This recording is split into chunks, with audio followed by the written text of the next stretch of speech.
climate change, we believe, raises, for the human race, civilization-challenging ethical issues because there are aspects of climate change that cry out for people to take positions not based upon self-interest, but based upon justice, duties and responsibilities, and obligations. So climate change, at its core, is a new civilization-challenging moral issue because some people are causing the problem and not others. The others get hurt. The harms to them are potentially catastrophic. The victims can't do anything to protect themselves. Their only hope is that people see that they not only have economic interests, but they have duties and responsibilities. So climate change, we believe, is a new, essentially must be understood as an ethical and moral problem that requires actors to act as if self-interests alone are not the only considerations, but they have duties, responsibilities, and obligations to other people. I mean, we certainly heard that from representatives of developing countries that we've had up here on the stage. They've talked about them bearing the brunt of the suffering while the problem has been caused by the developed countries. How do we deal with this problem? Do we name and shame the countries causing the problems? Well, it is in fact the case that for at least 12 years, the developing countries have been screaming louder and louder that this is a matter of justice. We need new ways of getting at those issues, and that's what we are here talking about. Okay, so in the past, countries have been able to ignore the implications to them if this were a justice problem. So on the one hand, you have the developing countries, for the most part, claiming it's a justice issue, but then the only thing that happens here is developed countries make commitments, and the commitments don't take the justice issues into account. We believe that that phenomenon, which is clearly an accurate description of what's happened here, it will no longer be possible. There's something new happening that will make the ethics and justice issues much more central. And the reason for that is because we're now approaching real limits to what the entire world can do to prevent catastrophic warming. So the inability to escape the ethics and justice issue will be more and more difficult to ignore. It has largely been ignored, but once we get to, if we're going to try to limit the warming to 2 degrees centigrade, then we have a budget, okay, and then people will have to take positions on that budget. No national strategy makes any sense anymore unless it's implicitly a position on the budget, unless it's implicitly a position on how much warming the world will take and what any country's fair share. So the ability to duck the ethical issues, which is in fact an accurate description of what has happened in the past, will be more and more difficult for those that want to duck it. So we predict that ethics and justice will emerge as a much more important problem that countries that have ducked the issue will not be able to get away with in the future. I mean, is there a way of incorporating ethics, the debate over ethics, into the COP negotiations? Yes. Well, as you may know, that's one of the agenda items, is to try to incorporate ethics and equity into the agenda items. There was a decision at the Durban platform last year, and countries are now struggling how to do that. In our view, it is not necessary to define absolutely without controversy what ethics requires. There's another way, a more practical way of getting at this. Some of the positions of some of the governments flunk any ethical test, okay? So when you look at the commitments that governments are making, it's clear that they're basing their position on self-interest, not on duties and responsibilities and obligations. And in fact, if you ask them why the United States, for instance, is not willing to make a larger commitment, they will talk about self-interest issues. They will talk about the coal industry in the United States, okay? And so what we need to do, in our view, now that we're going to have to tackle this seriously, is we're all going to have to learn questions that we should ask governments about their positions, which, whether they like it or not, will clearly expose what their ethical or normative assumptions are. Okay, so, for instance, no commitment makes any sense at all unless it's understood explicitly or implicitly to be a position on the stabilization target. So in the future, we think you get at the ethics issues by asking countries a series of factual questions. Okay, so for instance, ethics would require one to explain why your commitment of 10% emissions reductions, how does that link to the atmospheric concentration level? You must, because it's an implicit position on the atmospheric concentration level, it is fair to ask how you intend, what atmospheric concentration does your commitment protect? And in thinking about the atmospheric concentration, have you thought about the duties to the most vulnerable? It's also fair to ask the countries, if you make a 10-ton reduction commitment, you must assume that's a fair allocation of the remaining budget. Okay, so we believe the way to move this forward is to find venues, forums to educate the press, to educate the public about a series of very obvious questions that now should be asked of government. So our take on this is, our role in this, as we see it, is to help the press, NGOs, and governments, the kinds of questions that are now really relevant to this, but because they're ethical questions, a lot of people aren't skilled in figuring out what those questions are. And in order to ask the right ethical questions, you actually have to understand the science too.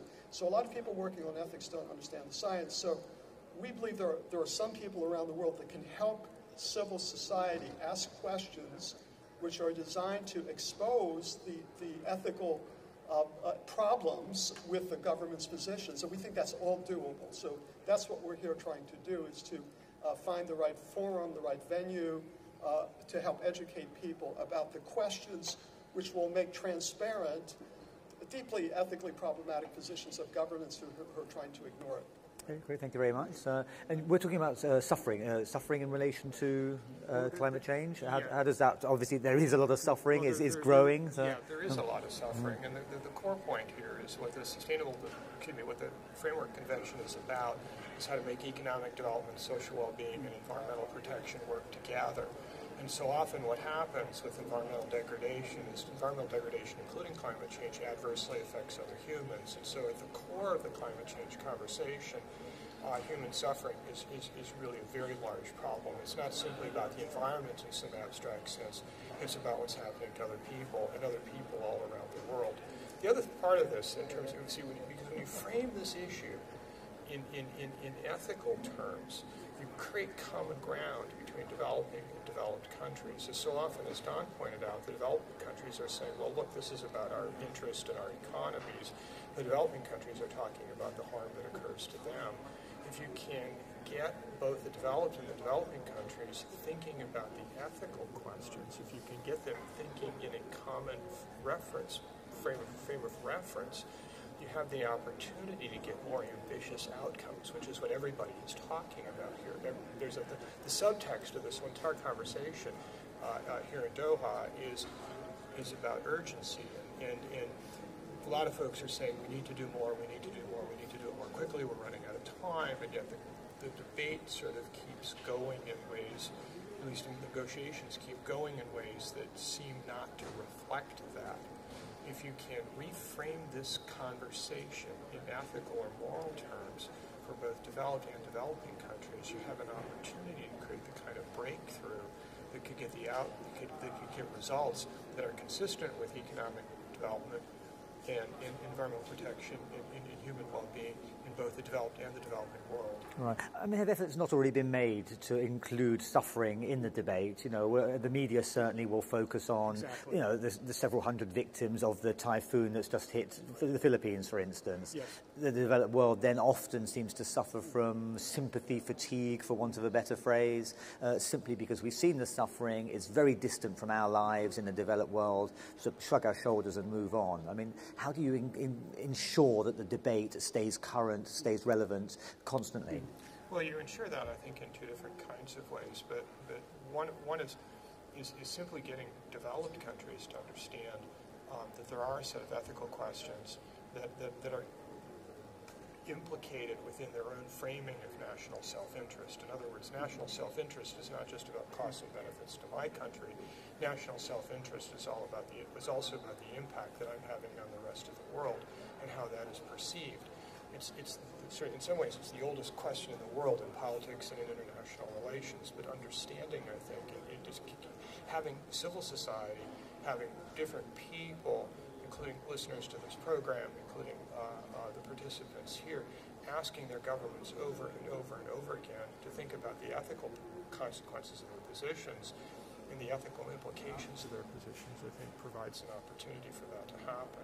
So often what happens, the developed countries tend to frame these issues in terms of the costs to them. But the other slice of reality is, if you think more broadly about the range of tools that are available to them, the legal and policy tools, there are lots and lots of opportunities to save money, reduce greenhouse gas emissions and the like at the same time. And if you can begin to reframe the self-interest question as not just about my national self-interest, but everybody's, you can ask a sort of a broader set of questions, and I think you can have more opportunity for positive negotiations with developing countries.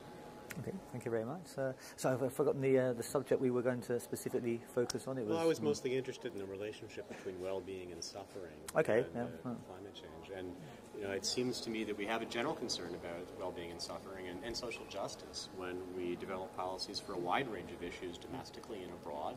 And that's not just the U.S. context. So international treaties will often make reference to these things. And yet it doesn't seem to be playing the same kind of central role, motivating role we have here. Perhaps it's because of the range and scale of issues that are going on.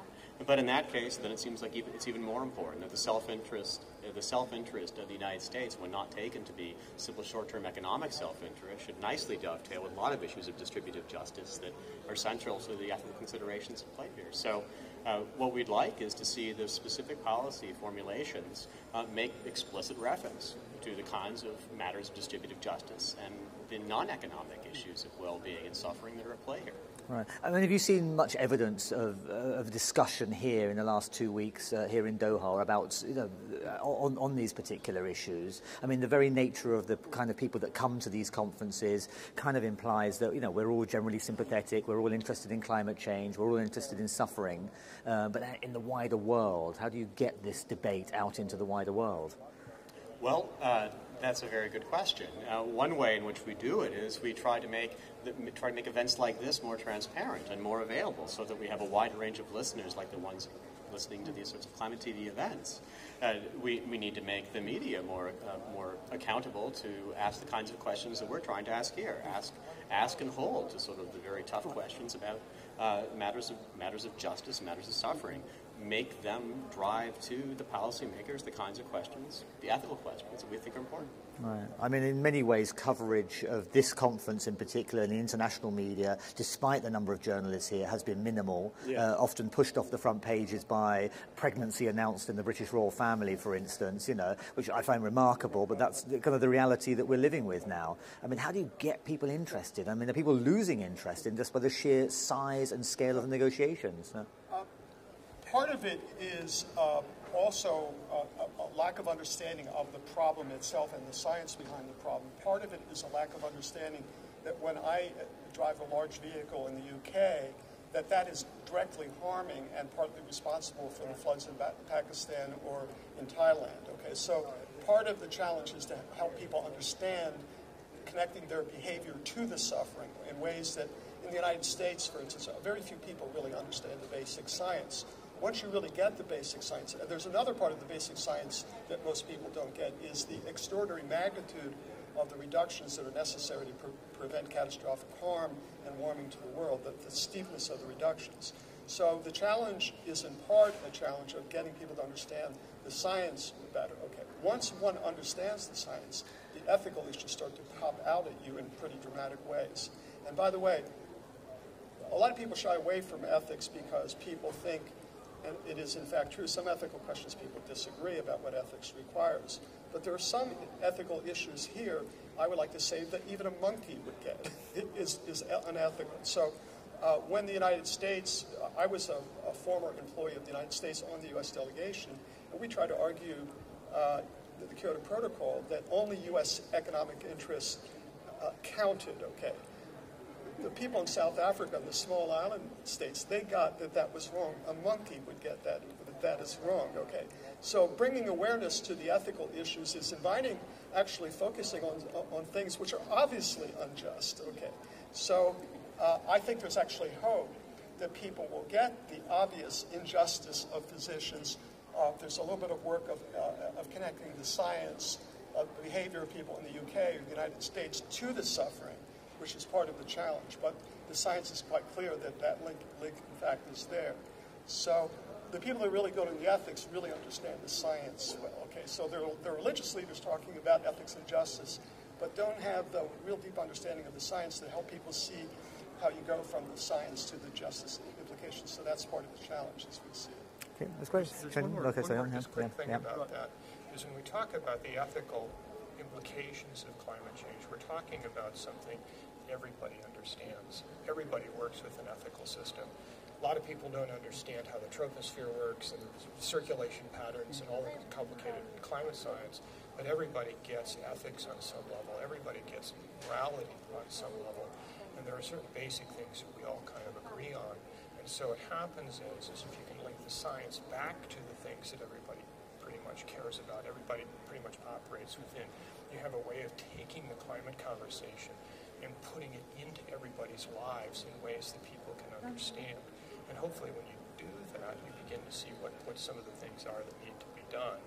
Now, when you begin to see the things that need to be done, you begin to see that a lot of this is actually more possible than you might think, and there's a whole set of legal and policy tools that are out there that can make environment, economic development, and social well-being work together, and there's a lot of conversation about that here, but you can get to that conversation when you finally, if you can build it on top of or build it within the ethical and moral framework that we all share. Okay, that's great. Thank you very much.